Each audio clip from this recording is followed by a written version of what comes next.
From raging rivers to snow-capped mountaintops, there are many beauties of the Northwest. One of America's last destinations of true natural beauty, it is a place I call home and hope to always call home. The Northwest is full of natural beauties, but it also has its man-made wonders. It is an area of the United States that many people come to see from all around the world. And it seems that it's just now finding its spot on the map. The three things that people should visit in the Northwest are the Columbia River Gorge, the Seattle Space Needle, and the Washington and Oregon coastal lines. Many people think of the Northwest and the Columbia River Gorge comes to mind.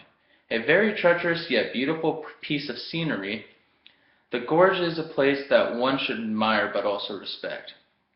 The greatest force of the gorge's creation was flooding about 15,000 years ago near the end of the last ice age. Gigantic floods up to about 1,200 feet in depth swept down the river corridor and scoured its cliffs, leaving its tributary streams hanging high above the river's bed.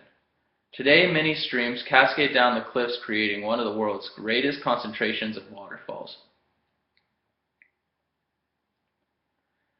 One of the most significant, magnificent natural wonders of the gorge is the Multnomah Falls. Multnomah Falls is one of the tallest waterfalls in the United States, standing at 635 feet tall, which is about 2 football fields. This waterfall is a must-see for anyone around the world. Now, in 1962, this building was the tallest west of the Mississippi River. Built in only 400 days, the Space Needle was dubbed the 400-Day Wonder. It was built for the 1962 World's Fair and still to this day is a monument that many people fantasize over. The Space Needle is a brilliant work of architecture and is definitely a place that people should visit if they're around the Seattle metropolitan area.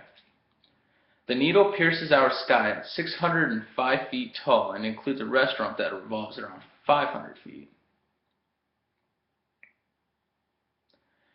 The last part of the Northwest that I will talk about is one of the most magnificent parts to me. It is the coastlines of the Washington and Oregon coasts. Scattered with old forests from the early days to lighthouses which keep ships from wrecking against the steep cliffs, it would take one quite a long time to admire the beauty.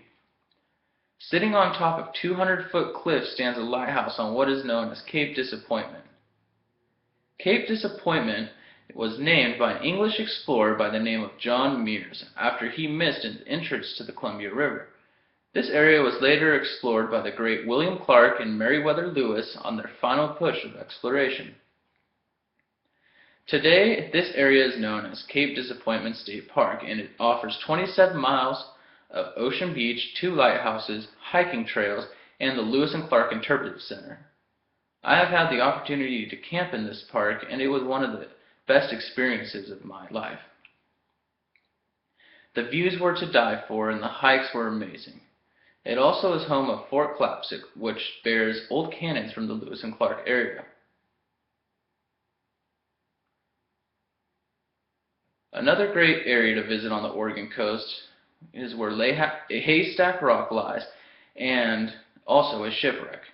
Haystack Rock can be found in Cannon Beach, Oregon, and is a huge tourist destination.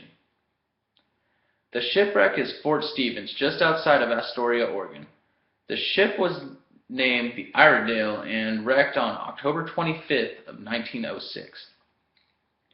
According to a naval transcript, the 4-mast barque had sailed from Salina Cruz, Mexico, and was en route to the Columbia River when it encountered heavy squalls and a thick mist. This is a picture of the Vista House, which is also in the Columbia River Gorge and is a must-see for all tourists. There is so much more from the Pacific Northwest has to offer, and it saddens me that I cannot talk about all of them. Though I really wish I could, all in all, I feel that the coastlines, the Columbia River Gorge, and the Space Needle are 3 pretty unique places that everyone should take time out of their lives to visit. It would definitely be worth the trip. Thank you.